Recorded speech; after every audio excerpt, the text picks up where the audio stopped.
Boker Tov, Shavua Tov. Yeah, that's our signal for beginning. Our shiur today, as the rest of the series, is dedicated to Ilui Nishmat Rafael Moshe Ben Eliyahu. And our shiur will discuss today a very interesting figure with even more interesting work. The name, which is not necessarily a household name, is Rabbi Yaakov Kuli. That's the way it's being pronounced usually, Rabbi Yaakov Kuli. In English, it's C-U-L-I, but I suspect that the right pronunciation back then, at the time, was Kuli. I would explain later why I think that's the case.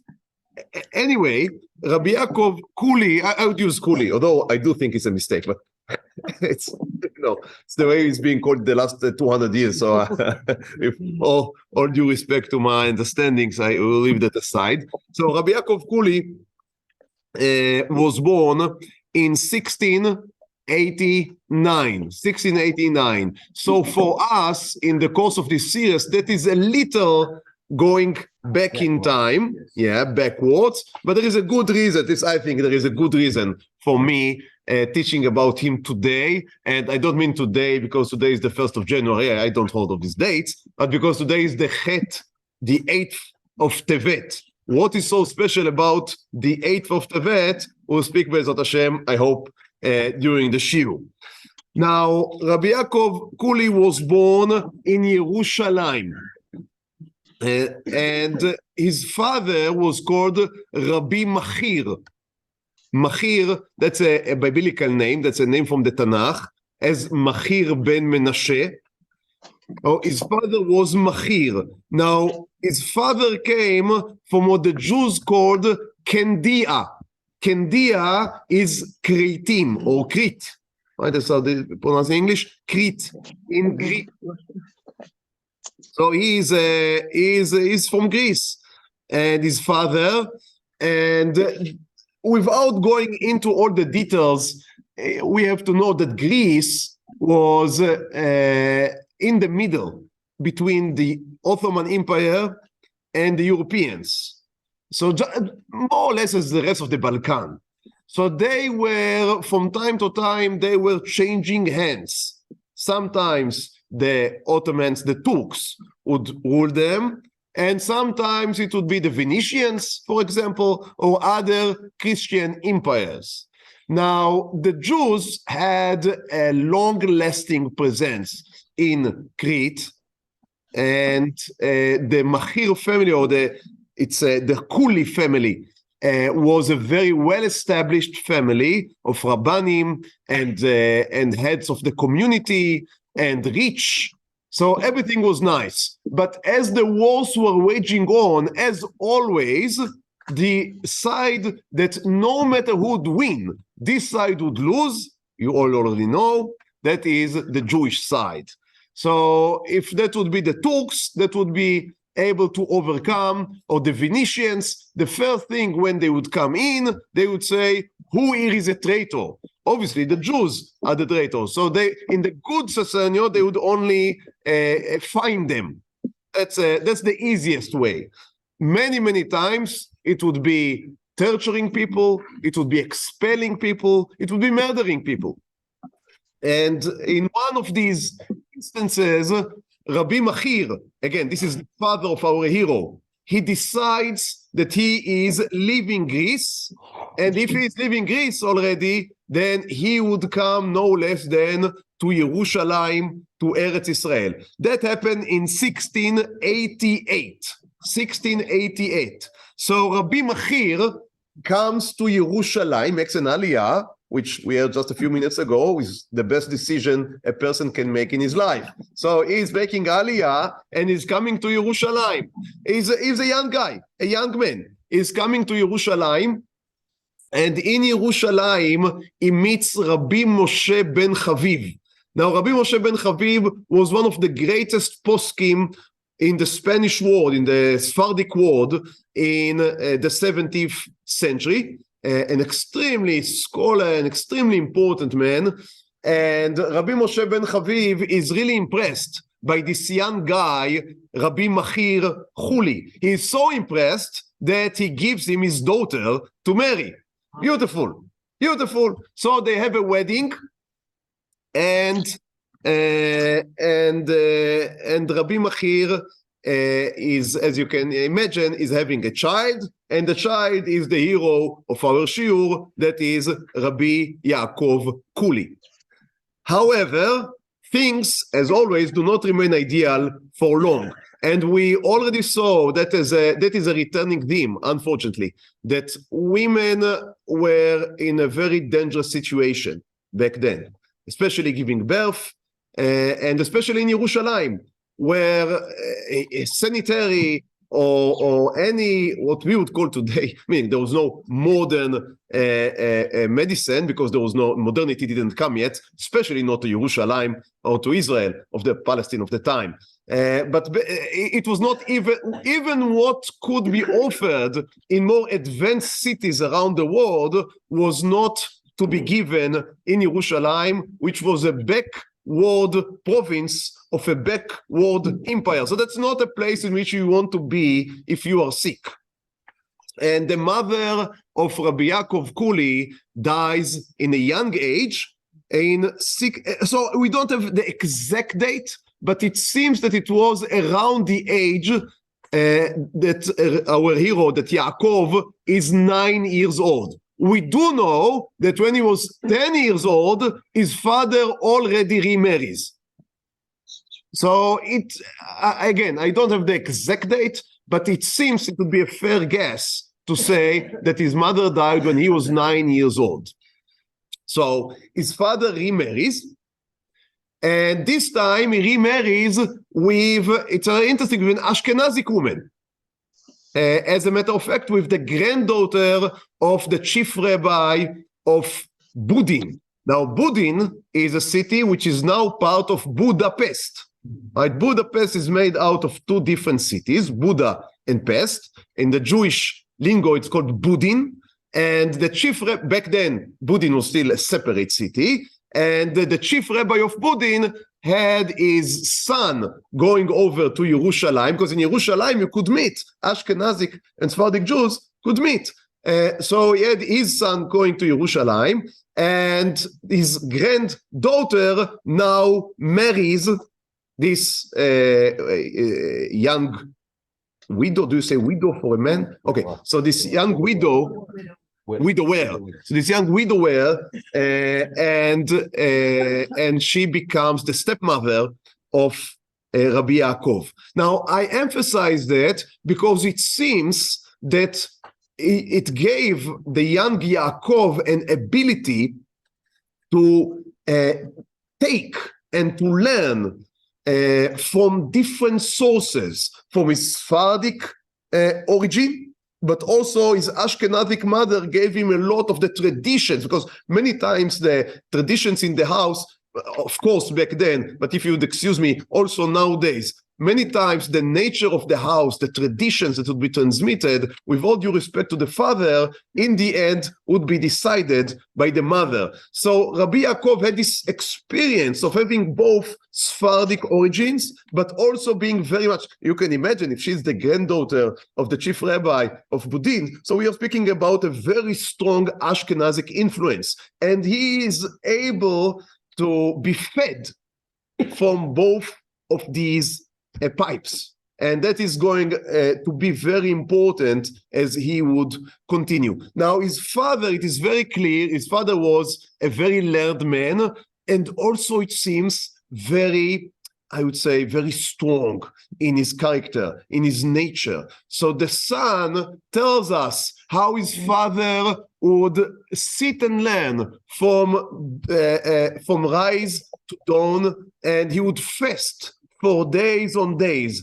And it seems that the son caught this line of character from his father. So he is also going to invest his time and his life in learning. But also we have to remember, the grandfather of this young child that we are now speaking about is no other than Rabbi Moshe ibn Habib.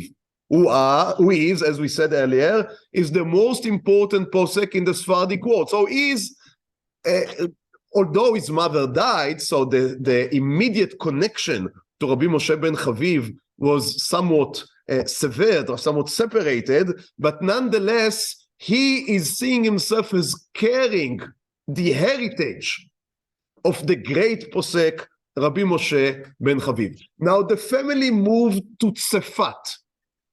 After being remarried, he didn't remain in Yerushalayim, but moved to Tzfat. Now, we are not being told exactly why did they want to move. Maybe because the new wife didn't want to live in Yerushalayim. We do know that the situation of the Jews in Eretz Israel was not very good. There were two problems that were interconnected. One was there was a famine. There was not enough rain, and the Turks didn't build distillation plants in order to give water, and there was no Movil Artzi to bring water from the Kinneret to the rest of the land. So when you do not have rain, you are in very big problems. And that's what, and if it happens for a few years, one after the other, then you are in real trouble. People will die, and people died. And interconnected to that, the Arabs, the Muslims would from time to time rise up against having these foreign elements in Israel. So they are not happy with even the Christians, they are not happy with having lehavdil the Jews, and not happy does not only mean that they would sit in the coffee house or in their salon and rant about it. They are going to act. And that's again, that may be disastrous, as you can imagine. And when people are hungry, they are much more likely to stand up and act violently, because they are thinking maybe about looting, maybe about killing the competition for food. So there are very good reasons why to be violent in time of famine. So the Jews are in a tzara, they are in a big trouble. And as a matter of fact, we do have a testimony by Rabbi Yaakov Kuli, if you look at source bet. That he writes 20 years, 30 years later. Vedu, he says in the book we would speak about, אם ירצה השם. You should know, כי מצווה גדולה היא לעשות צדקה עם עניי ארץ ישראל. You should know it's a great mitzvah to donate, charity, to send money to the poor people of Eretz Israel. And they live in Yerushalayim, in Hebron, and in Tzfat. והם קודמים לעניי חוץ לארץ. He says, even if you live in חוץ לארץ, and you have your own needy in your vicinity, still send your money, or at least some of it, to Eretz Israel. Why? Because the poor people in Eretz Israel are in much more difficult situation. Your needy people in Chutz La'aretz may have a problem to go to the store and buy food, but the people in Eretz Israel may really, their life is in danger. And he explained why. ויש להם צער הרבה מן האומות, they are suffering from the nations, והכל מצווים לעוזרם, so everyone must help them. כי עושים בזה מצוות פדיון שבויים, by that you redeem the captives. They are like always being captives by the nations, by the Goyim, by the Muslims, by the Turks. I skip a little.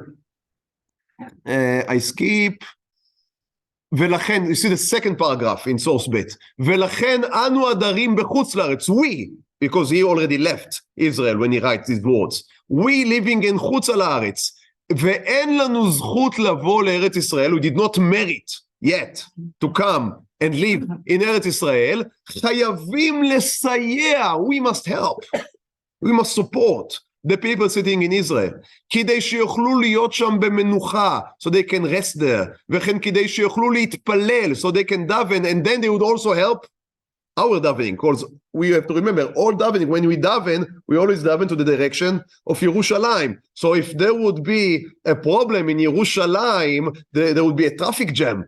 to all of the tefillot. So we must help the Jews in Yerushalayim. He is giving the people in Chutz La'aretz, right, some incentives in order to donate. He says, you should make sure that everything is going easily, swiftly, up to heaven in Yerushalayim.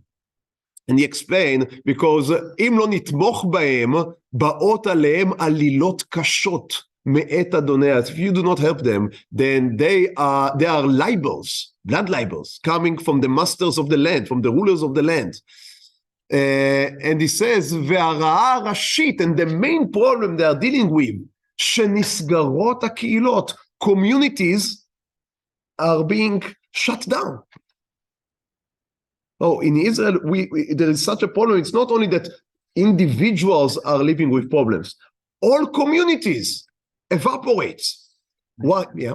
A question, because historically what I read, it's by that probably, I don't know exactly that time, that Jews were majority in Yerushalayim. There were 7,000 Jews and 2,500 Muslims and probably 2,000 that's in the middle of the 18th century. We are speaking now at the beginning. So things are slowly changing, but the Ottoman Empire, they are not helping that in any way. They are not helping that in any way. He says, אף על פי שאינם עושים זאת, it may be that the goyim do not by intention closing down the communities, אבל היהודים מתחבאים מפני הרעות, והקהילות נסגרות ממילא. The Jews have to scatter in order to avoid the problems, the pogroms, and the communities are as I said, they are dismembered, they close down. And then no one davens, ואין מתפללים שם, כי התושבים מתחבאים מתחת לאדמה.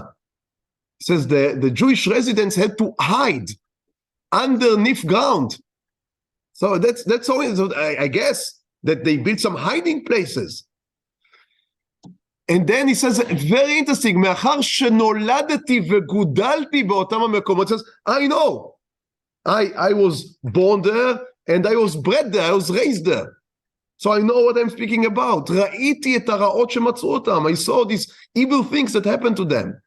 And then he says, בוודאי העבדים הנמצאים במלטה, יש להם מנוחה יותר מאשר אלו. He says, even the slaves in Malta, which I guess was famous for overworking, their slaves, says, but they have more rest than the Jews in Eretz Israel. So that's his description of the situation in Eretz Israel. You can continue, but that's, I guess, I hope that more or less gives the impression. So so I guess that's the reason why they left Yerushalayim to Tzfat. Maybe they tried to improve their situation. What does it do in Tzfat? So as I told you earlier, Rabbi Yaakov Kuli, I allow myself already to call him Rabbi. So he's already 15, 16. And he's, but you know, these guys that we are speaking about in this shiurim, they in the age of 15 usually would do much more than what I would do, I guess, Bezrat Hashem in the rest of my long life. But nonetheless, they in the age of 15 or 16 are very advanced. So what is he doing?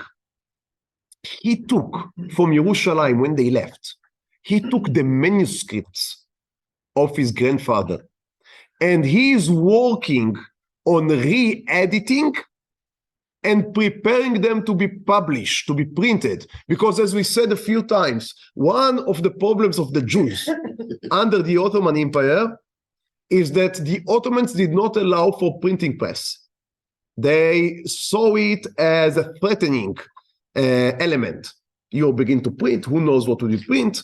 So they are not allowing printing. The only printing press is in Constantinople, in the capital city, and there you have strict supervision by the Muslim and the Ottoman authorities.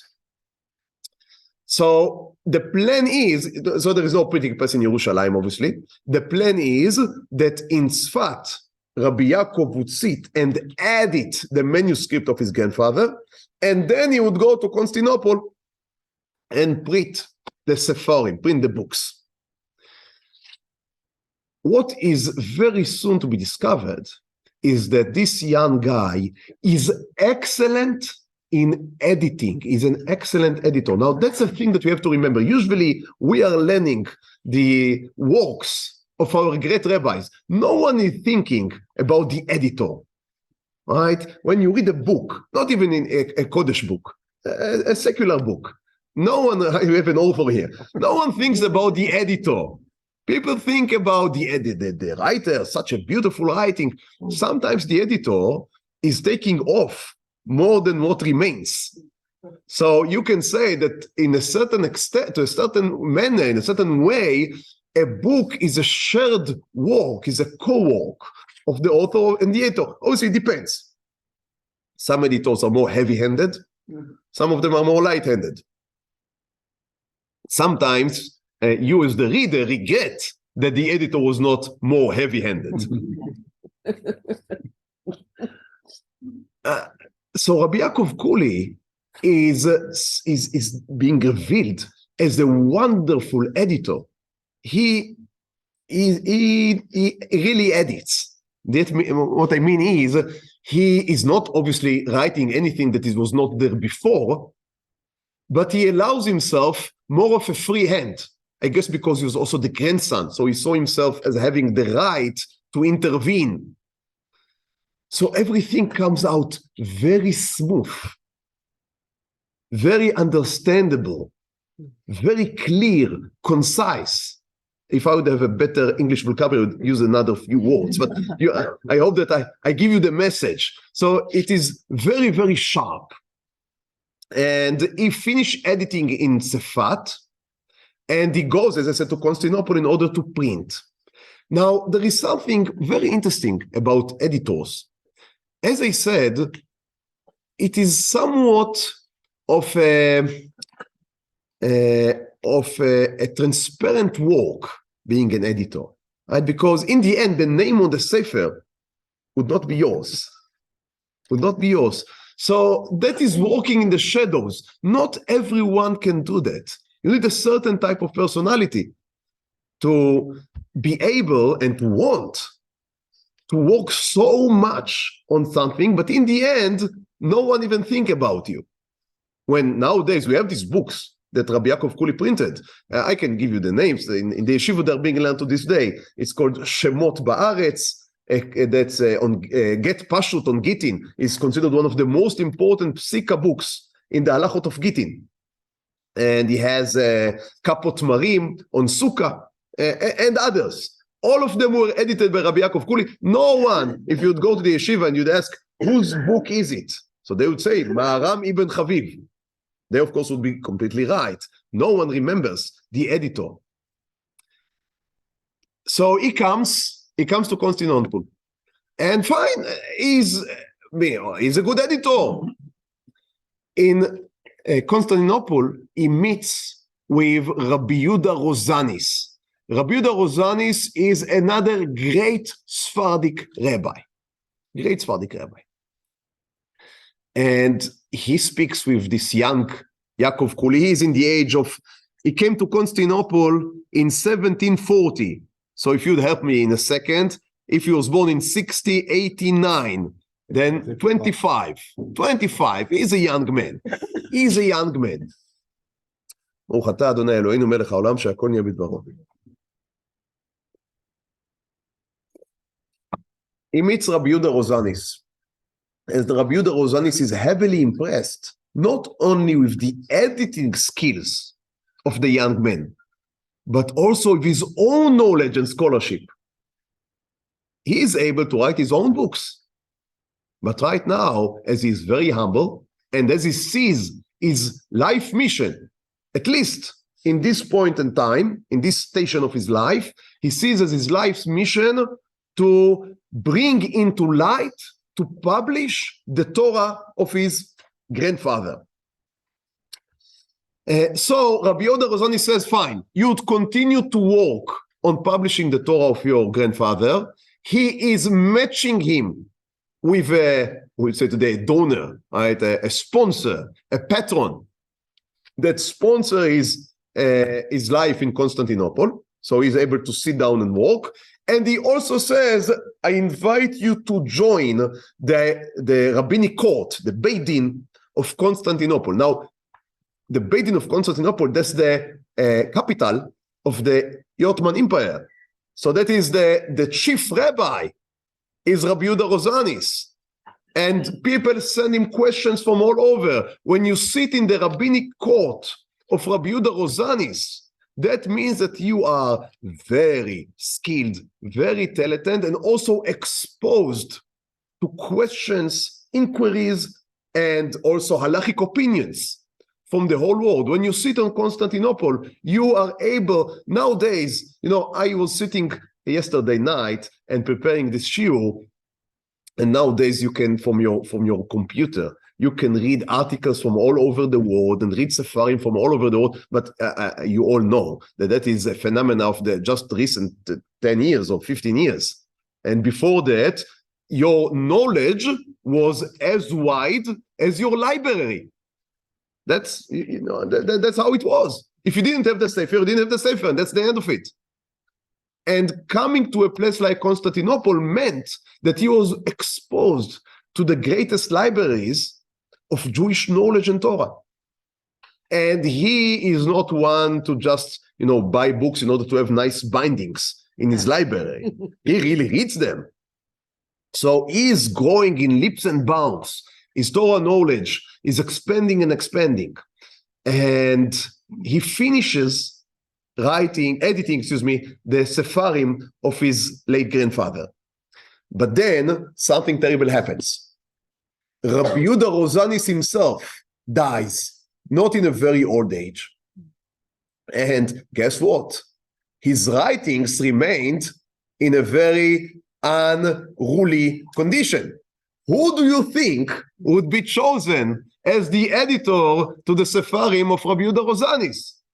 So the family of Rabbi Yehuda Rosanis, he had two brothers that survived him and also were great rabbis. And the rest of the rabbis of Constantinople approach our hero, Rabbi Yaakov Kuli, and say to him, you know what? You are such an excellent editor. You just finished editing the books of your grandfather. Please now sit down and edit the books of Rabbi Yehuda Rosanis. Now, here it was much more difficult work than with his grandfather, because his grandfather really wrote manuscripts, and the manuscripts were prepared. You needed to edit them, but they were prepared as a book.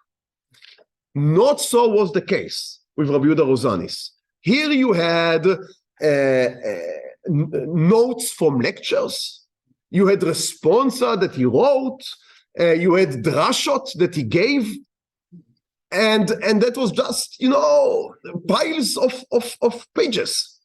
How do you make that into something palpable, into something that you can sell as a book, something that you can read? So he is sitting now to do a much more extensive work of editing, even than what he did with his grandfather. Because what he's going to do is to lefarek, right? To take apart the chidushim and the answers, and take them and make them into small bits, and then rebuild them anew. And he decides that he would print two books, two sefarim from Rabbi Yehuda Rosanis. One is called the Parashat Drachim. That is the drasha book. And again, some of the drashot were given by Rabbi Yehuda Rosanis as they are written in the book, but many of them are, it's like a work of a pesifas, mosaic work. You take these small building pieces, and now everything is from Rabbi Yehuda Rosanis. Nothing was made up by Rabbi Yaakov Kuli. But the building, the structure, is from him. That's something that is really an achievement. And again, it is transparent, because in the end, you read the Parshat Drachim, the drashot, and these are very pilpulistic drashot. So for example, the first drasha, in the Parshat Drachim, discusses the question, did the Avot did the Avot fulfilled all the mitzvot of the Torah? And if they did, and then how, for example, Yaakov was able to marry two sisters, etc., etc., etc. Now you can see where he's going with that. And then for example, the machloikes, the dispute between Yosef and the brothers was that Yosef thought that they still have the laws of Bnei Noach, right? Because the Torah was not given yet. So even that they were fulfilling the mitzvot of the Torah, but they only can do it lechumra and not lekula, because they are still considered as Gentiles, as it may. And the Achim, the brothers, thought that they are already can be considered as Israelites, as Jews. And so they can enjoy some leniencies that Jews have. Now, for example, when you shachet, when you slaughter an animal, and you already cut the windpipe, but the animal did not die yet. So for Jews, it's already allowed to be eaten, because when the slaughtering was done, then the animal is considered kosher. But for non-Jews, they must wait for the animal to die. Now, truth of the matter, you understand that that's a very small, minor detail. But according to the Parshat Drachim, that was you remember that it says that Yosef brought slander against the brothers to his father, Motzi dibatam. So he says that was the diba, that he said that they are eating non-kosher. How can you say that the Achim ate non-kosher? They ate non-kosher because it depends. Do you consider them as Jews or do you consider them as non-Jews? That is the type of work that he's engaging in. I think it's highly interesting, but obviously you need a certain type of personality in order to be engaged by that. Somewhat of a lawyer. Yeah. Be it as it may, so that was one work, the Parshat Drachim. The second work, he took all of the halachic writings of Rabbi Yehuda Rozanis, which are much more than the Parshat Drachim, than the Drashot, and rearranged them according to the order of the Rambam. So he wrote a Perush on the Rambam, built from his notes from Rabbi Yehuda Rozanis. Now again, Rabbi Yehuda Rozanis never wrote any Perush on the Rambam. The whole thing is a creation of Rabbi Yaakov Kuli from the building blocks of the notes and responses from Rabbi Yehuda Rozanis. So that's again an amazing work. There he allowed himself a little more, and sometimes he's adding his own chidushim in brackets. And brackets, thank you, in brackets. He's adding his own chidushim. So that is something that you do find in the Mishneh LaMelech. And the Mishneh LaMelech is printed to this day in all standard editions of the Rambam. So again, that's a major feat. That's for a 25, 26 years old guy. It's a major feat. After it took him a few years. Again, I brought in the sources you can read. I because of time considerations, I do not read from inside. So every time I prepare all this show, it take me hours, and we do not read. Okay. I would read in a minute. I'll read something else. But you can see in source Daled that is his introduction to the Mishneh LaMelech, and there he explained it took him years to compile the Mishneh LaMelech from all the bits and pieces that Rabbi Yehuda Rozanis left behind him. And then in the age around 1729, so around the age of 40, he finishes with editing the work of his grandfather and the work of Rabbi Yehuda Rozanis, and finally can do to his own home. Right? That's the time he can publish his own work. Now you would expect someone in this magnitude. So we speak about someone that is able to write the Torah of Rabbi Moshe Ibn Chaviv, to write the Torah of Rabbi Yehuda Rozanis. He is a Dayan in the highest court in the Sephardic world. He could easily write a rabbinic work of the first order. There is no question about it. But here he does something that is unthinkable. And instead of writing the next, I don't know, next Mishneh LaMelech, which would be the next Perush on the Shulchan Aruch, he decides to open the first art scroll. That's art scroll, right? Right. He's doing Steinsaltz. He's doing Sutenstein. He decides, and that is something I think which is very, very interesting. He says, I can write another Perush on the Shulchan Aruch, but you know what? There are enough Rabbanim that would write a very good Perush on the Shulchan Aruch that would help other Rabbanim to give psika. There are not so many Rabbanim that has the ability, the lucidity to write in a way that everyone can understand. So he says, my life mission should not be writing another top of the notch Perush on Shas or on Shulchan Aruch. He can do it easily. But the skills that were given to me by HaKadosh Baruch Hu, if to put them to the best use I can, is to take the Torah which exists and try to rewrite it, to reorganize it in a way that would be readable, would be understandable to the standard Jew of the Ottoman Empire. And here we have to understand the situation was not very good. While you have great Rabbanim in the Sephardic world, but the masses were uneducated, unlearned. Not in the Ashkenaz, it was much better. It was a little better, but not much better. The masses were really masses, Bulgar, unknowing, simpletons, ignorance.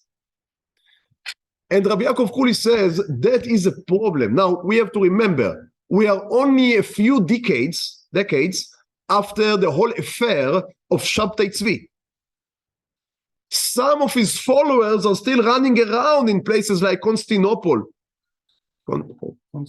Constantinople, thank you. The Jews, by the way, called it Kushta. So they solved this problem. So... Can I tell the story about the matzah? It's recorded, so afterwards. We'll stay late. So, Rabbi Yaakov Kuli decides, so as I said, there are still Jews running around, following, there are Sabbateans. And you know where these type of things, where they breed? On ground of ignorance. When people do not have real content to fill their minds and to fill their hearts, so there is no vacuum. If there is no real content, then false messiahs are able to sell their merchandise. People that know what they are looking for and how does a real religious experience look like, they have, I'm not saying that it's 100% protected, but they are less in a risk to fall to the clutches of charlatans.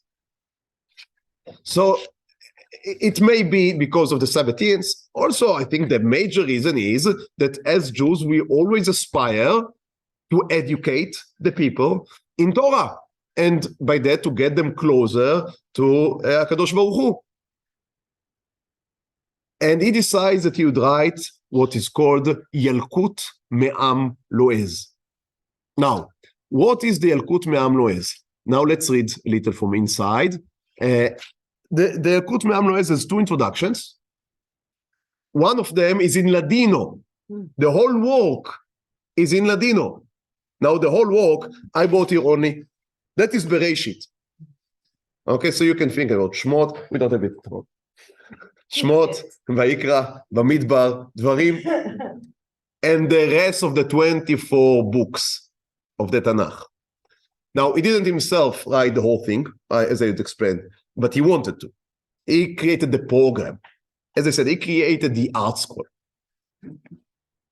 Now, he wrote it in Ladino. So there is one introduction in Ladino, and there is another introduction in Ivrit, in Sfat HaKodesh, in Hebrew. And it is very clear that the Ladino introduction is meant to the people that would use the work, and the Hebrew introduction is to his rabbinical friends, explaining, what are you doing? Why are you wasting your powers in writing such a thing which is looked by them as very simple, as very low level?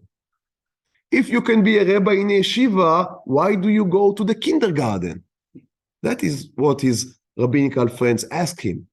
So first I would like to read with you a short summary of his Ladino introduction. It's a very long one. We are not going to read the whole thing. I gave it a bullet summary. And then we would read some of the Hebrew introduction. So let's begin. In source A, you would see, obviously it was translated into Hebrew in the late 60s of the 20th century. And that's the edition that we have here. By the way, there is also an English edition, which I only saw it in, meaning when I looked for in the internet. It's also very voluminous. But I thought I saw it here, but I didn't. I can. You get a few copies. Okay, so it can be attained. It can be bought. It is not going to be cheap because you are going to buy some 30 books, and you also need to buy a library in order to put it in. We don't have those. No, I know.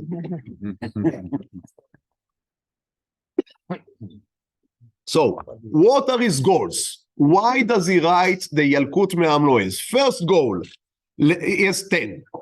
First goal, המטרה הראשונה, למען ידעו בני הדור את המצוות, כיצד יש לקיימן, ואת העבירות, כיצד להתרחק מהם. So he says, my first goal is to teach halacha. So that's very interesting, because the book is built on the Parshat HaShavua.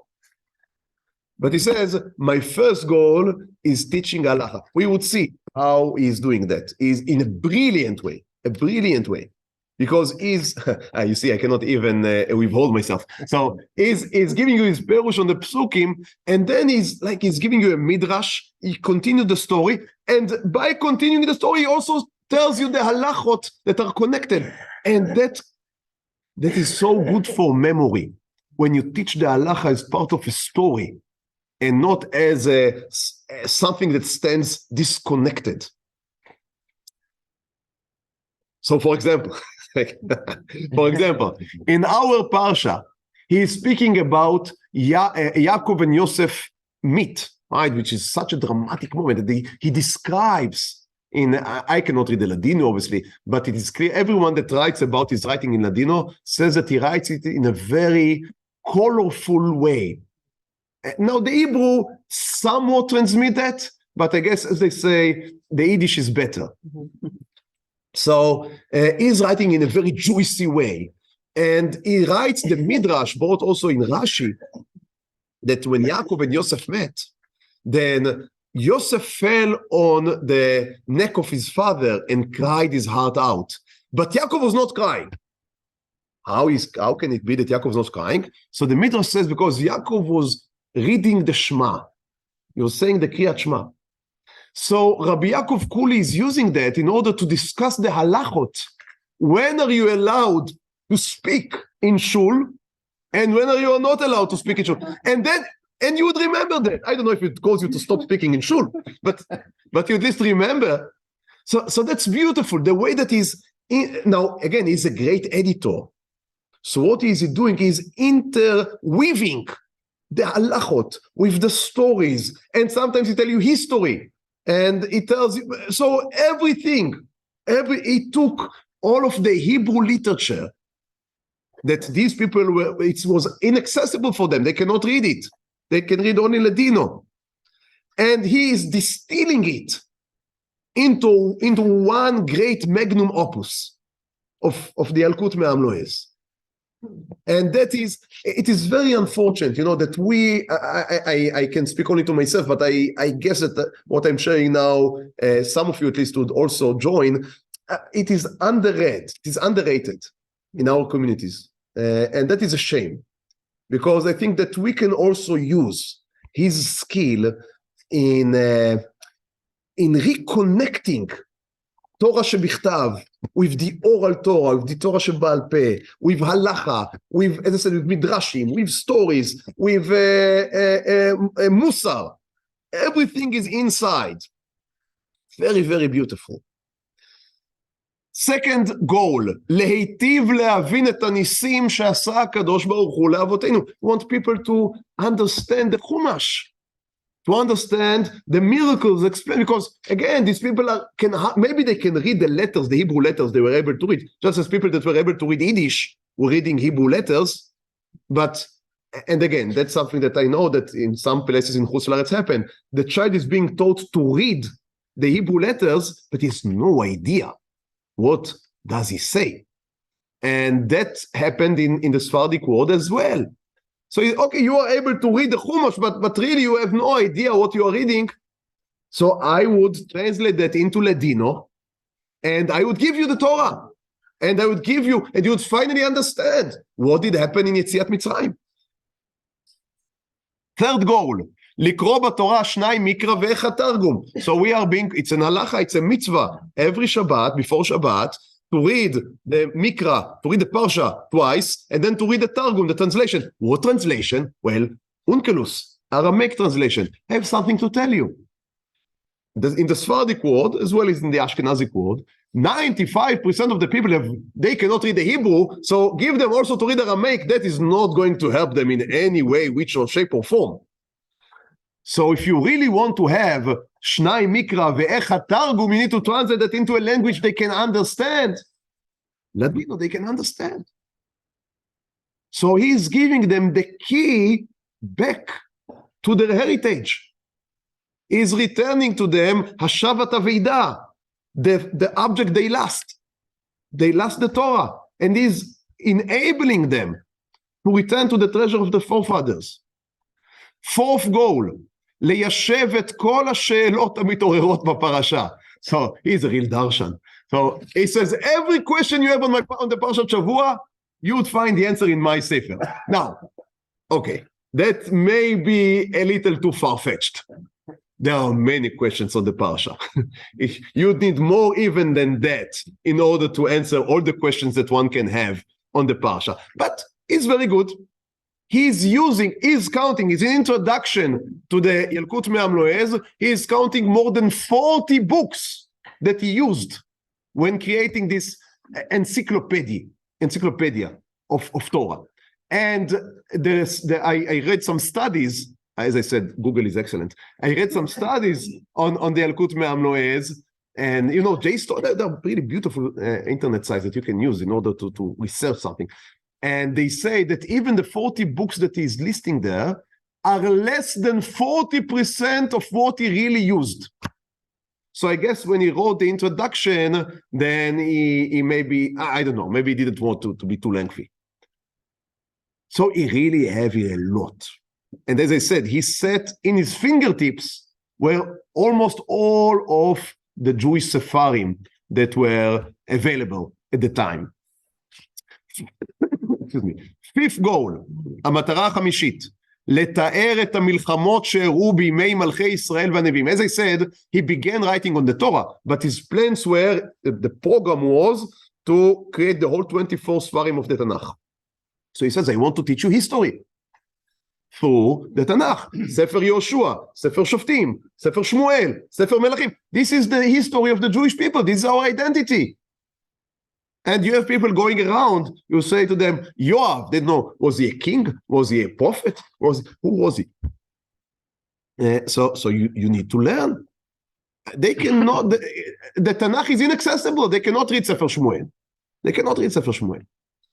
So I am going to read write the whole thing in the Dino, with the Midrashim, with everything. Sixth, להביא דיני חושן משפט. Now that's very strange. I don't know why he decided that חושן משפט is so important from the 4 parts of the Shulchan Aruch. He says חושן משפט is something that every Jew should know. Now חושן משפט is monetary issues. I guess that because he was a Dayan on the Beit Din, on the rabbinical court, then he saw many mistakes that people were doing with monetary issues. So he felt a need to teach specifically this goal. He says, I saw many people lose their money because of financial mistakes. That's what he writes in the Hakdama introduction. Okay, so he says that's one of my goals, to teach monetary laws. Seventh goal, he says, כאן תמצאו את כל המעשיות הנמצאות בגמרא. He says, don't worry, all the stories in the Gemara, all the midrashim that we know that all lie, we are all children in the end, right? We like stories, we love stories. That's why I'm giving this show. We love stories. I also love stories. So he says, don't worry, I'm going to give you, in this anthology, I'm going to give you all the stories in the Gemara and Midrashim. And he says, so you don't need to read anymore in foreign books. And he specify, do not read history books. I am not sure what he had against the history books of his time. But it seemed maybe they were, they were from the Muslims, so they had things against Am Israel. He was really against them. He says, it's very interesting. He says, I know that in the long nights of Tevet, what we are now at, he says, people are bored. No, they didn't have TV yet. If they had TV, they were not bored anymore. But they were bored, so they were reading Sefarim, they were reading books, reading history books. He says, don't read history books. Read my Sefer. It has everything. It has even stories. So he's marketing. But you see, he's brilliant. He's brilliant because he knows what the men in the market would want. He's not writing for his fellow rabbis. He's writing for us, for the simple people.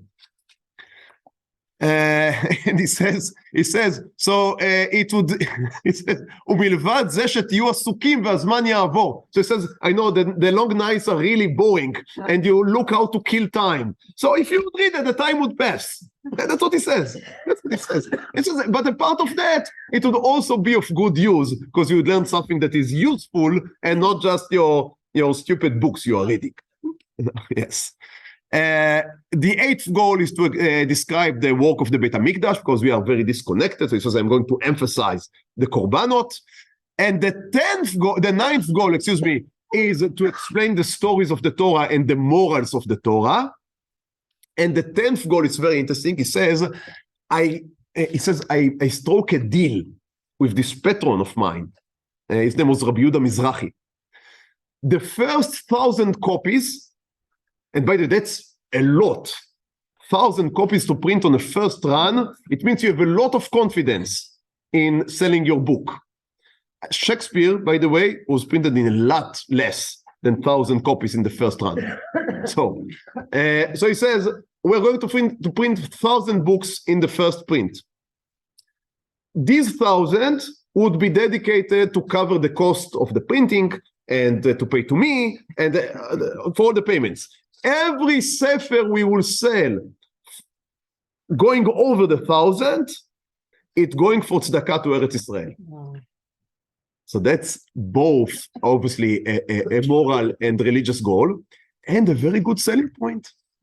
A very good selling point. You are buying the sefer, so you earn twice. You get a sefer and you can see yourself as donating to Eretz Israel. I think he's the first one to create such, right? People are doing it to this day. Right? You buy this Gavia Kiddush and 90, right? And the donations would go to yeshiva or to something. So he's the first one thing to make it to think about that. So again, a brilliant man, a very, very, very interesting man, Rabbi Yaakov Kuli. So that is why he is writing the book. But he knows that he is going to face opposition. There would be opposition because he writes it in Ladino. Now, we are, I said, in the 8th of Tevet. The 8th of Tevet, for many generations, was a fast day. We have a fast day in Tuesday, on Asara B'Tevet. But there was also a fast day on the 8th of Tevet. Why? Because according to our tradition, in the 8th of Tevet, the Torah was translated to Greek by the 70 elders. Now, I'm not going to try to say the name of the Greek translation. Thank you. That is right. Septuagint, yeah, but that's, yeah. Everyone has to know his limitations. But that was seen as a reason to mourn, to have a fast day. So that's something sad, something bad, something terrible that the Torah was translated. Why? Because you cannot really translate the Torah. You cannot really translate anything. Because every translation is also an interpretation. No language is identical to the other. You cannot just switch words. And so much more so with the Torah, the Holy Torah. Every word contains at least 70 interpretations. Shivim panim la Torah. In your translation, maybe you can cover one of them, but all the rest are lost. And people that would think that they can learn from a translation would, what they really do, they are depriving the Torah from its majesty, from its expansion. So translating the Torah was seen as a bad thing. And when he now rewrites so many Sfarim into Ladino in one work, but containing so much, he has explanation to make, not to the simple people. They do not ask this question. They are happy that he translated for them the Torah. But to his rabbi friends, why does he do that? If someone wants to learn Torah, then Torah is important enough for him. He needs to sit down and learn Hebrew, to learn Sfat HaKodesh. And he writes in the Zakdama, and it's a little small letters. I apologize. I tried to put it into the page, so I'm not sure if you are able to read it. Okay, I'll just say it. I would say, and also he writes it in a very flowery prose. So you would enjoy it later. I would just say the gist of it. He says, basically, I don't care. He says, there is a need by the people.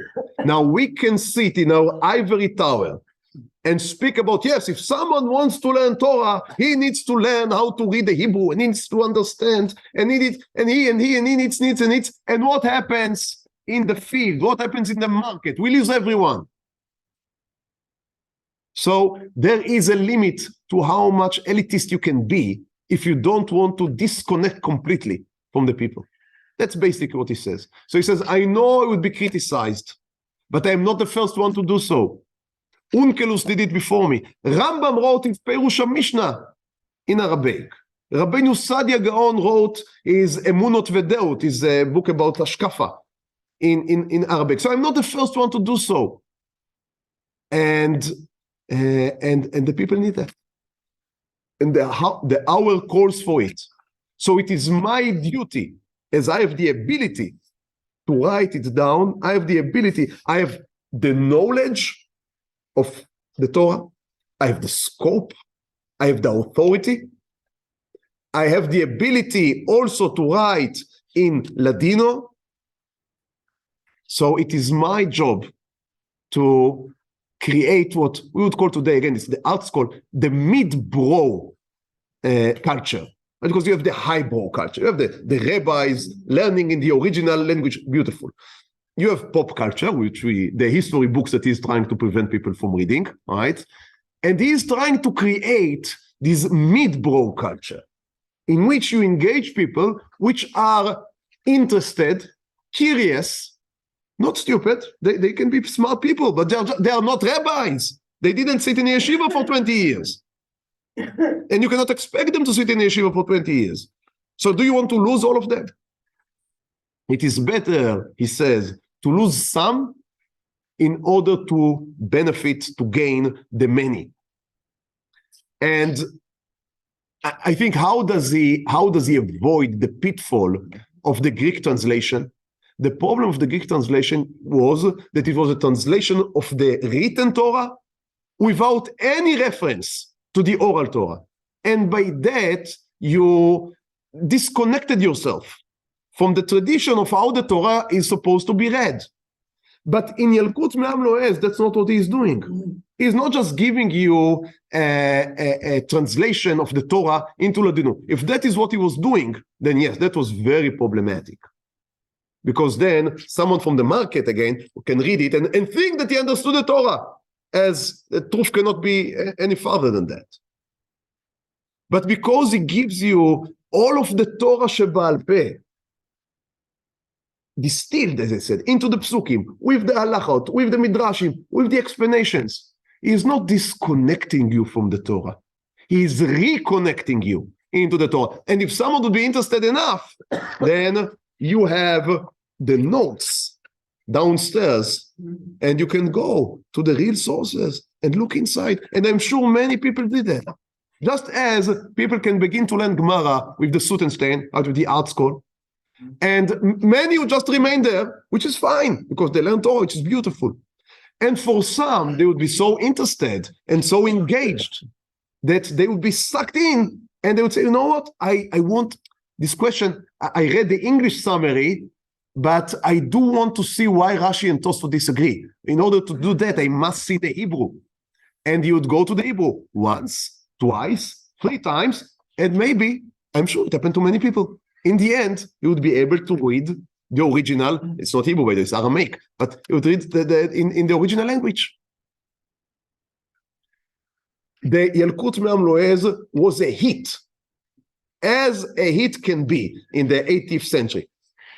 It was printed more than 10 times. So I don't know how many of these prints fulfilled the promise that he had, that any book beyond the 1,000 would be donated to Eretz Israel. I'm sure that everything that he printed went to Eretz Israel, but the other printers, I cannot give you guarantees for that.